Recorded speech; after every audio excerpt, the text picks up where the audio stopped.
Gaun putih bernoda merah, by Momo Angelina. Waktu sudah menunjukkan pukul 0, namun entah mengapa mataku enggan terpejam. Kubuka kembali tirai jendela kamarku. Remang-remang bulan dan pohon rambutan di depan rumahku menghiasi malam itu. Walaupun begitu sunyi, namun seakan-akan pohon rambutan itu digelayuti makhluk-makhluk putih sambil tersenyum padaku. Segera kutepis bayang-bayang itu. Kututup kembali tirai jendelaku. Lalu aku beranjak menuju kamar mandi. Saat itu aku berada di rumah sendiri. Karena ayah, ibu, dan adikku sedang berada di Jogja, di rumah nenekku. Niatku untuk buang air kecil dan mencuci muka mendadak meredup. Seakan-akan saat aku berjalan menuju kamar mandi, di belakangku aku terperanjak bagaikan seseorang sedang mengamatiku. Betapa kagetnya aku, sesuatu terjatuh dari atas ruang dapur.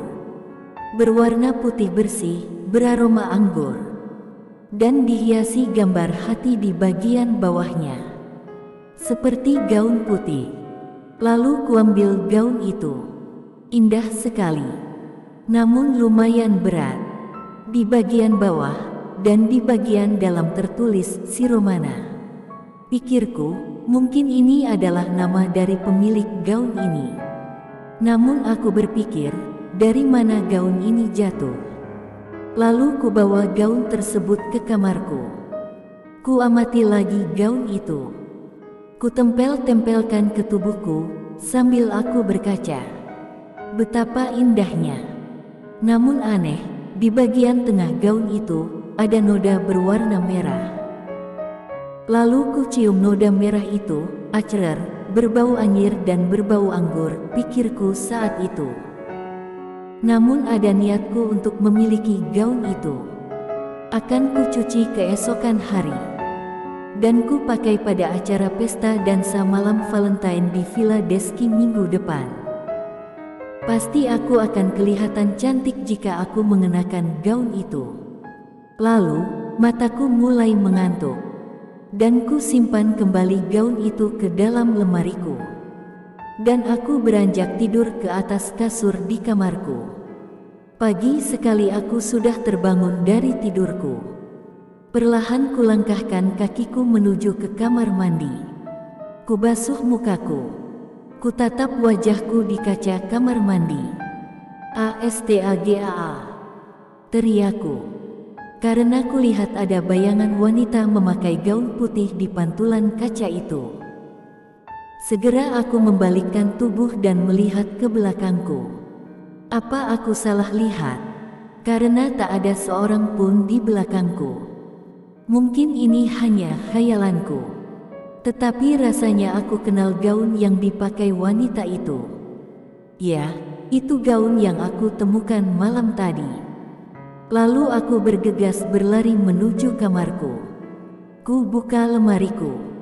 Ternyata gaun itu masih tetap ada di lemari kamarku. Lalu ku ambil gaun itu. Dan ku amati kembali.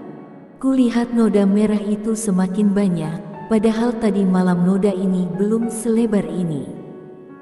Kubawa gaun itu ke kamar mandi, dan kucuci. Tapi aneh, air yang bekas cucian gaun itu tak berwarna merah. Padahal gaun tersebut ternoda merah. Aku penasaran dengan noda itu, apa noda merah ini? Pikirku.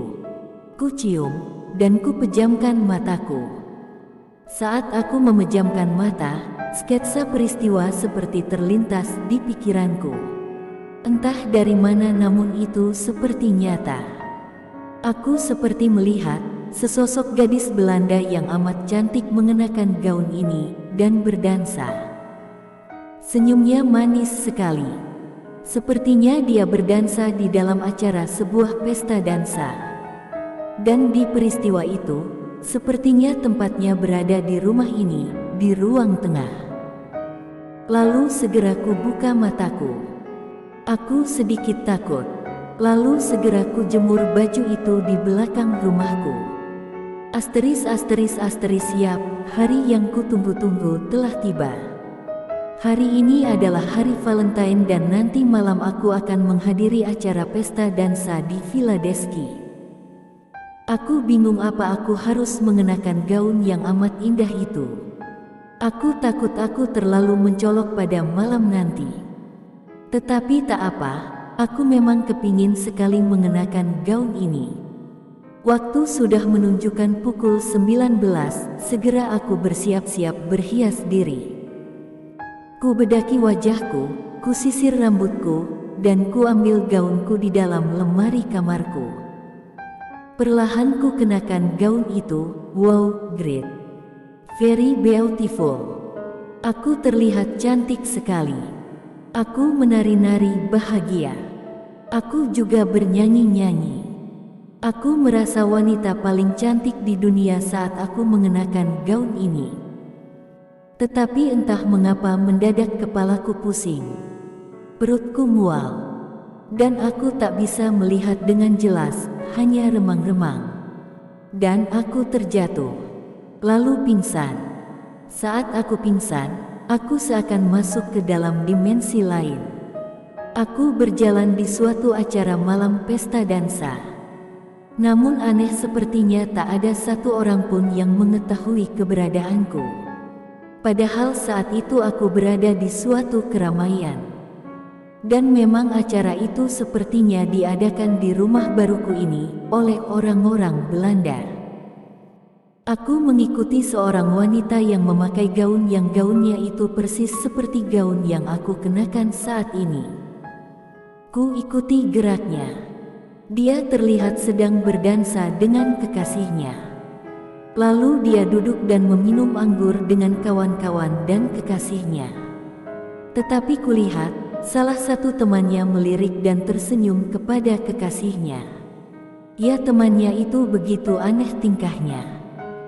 Lalu saat wanita itu hendak meminum anggur dan bersulang, tiba-tiba temannya menyenggol gelas yang dibawa wanita itu dan tertumpah ke gaun wanita itu. Dan aku juga melihat kekasihnya mengajak wanita itu ke dalam kamar. Tetapi sungguh aneh, teman wanita tadi mengikuti gerak mereka berdua ke dalam kamar. Saat kekasihnya membaringkan dia ke ranjang, tiba-tiba, Kreasyah, aku menjerit. Wanita itu ditusuk pisau oleh kekasihnya sendiri. Lalu temannya itu segera memunculkan diri dan meludahi wanita yang tak berdaya tadi. Kulihat noda anggur tadi sudah tertutupi oleh noda merah darah. Perlahan wanita itu lemas dan tewas. Ingin ku bantu wanita tadi, tetapi aku tak dapat menyentuhnya. Lalu mayat wanita itu disembunyikan dan dikubur oleh mereka di dekat pohon rambutan yang ada di depan rumah. Namun sebelum mereka mengubur mayat itu, kulihat gaun yang dikenakan wanita tadi dilucuti dan diambil oleh temannya. Mereka tertawa.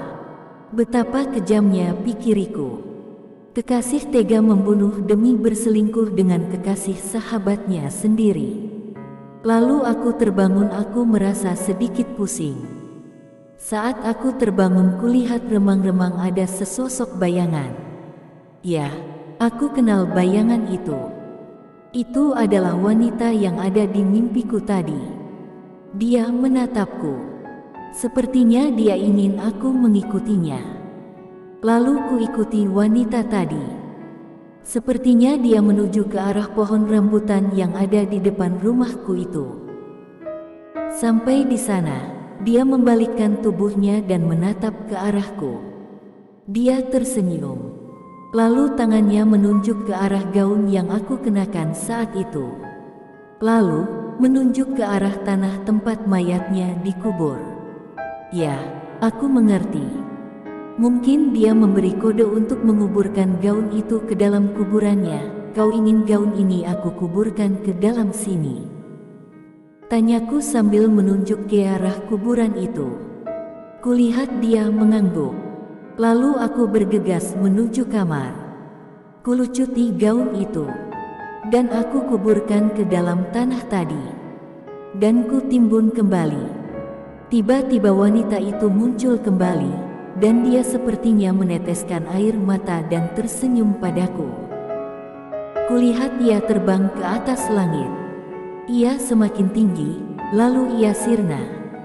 Kupikir, pasti dia sudah tenang. Aku merasa bahagia. Lalu aku kembali menuju ke rumah. Saat aku menutup pintu, tiba-tiba mobil ayahku datang. Ternyata mereka sudah pulang dari Jogja. Fiona, ini mama bawakan oleh-oleh, sini sayang. Iya ma, apa itu? Ini sayang, gaun putih, indah kan? Betapa kagetnya aku, gaun itu mirip sekali dengan gaun si Romana. Aku tersenyum. Kucium gaun itu, lalu kuangkat, iya ma. Bagus sekali, aku suka gaun ini, namun tak berbau anggur, ucapku saat itu.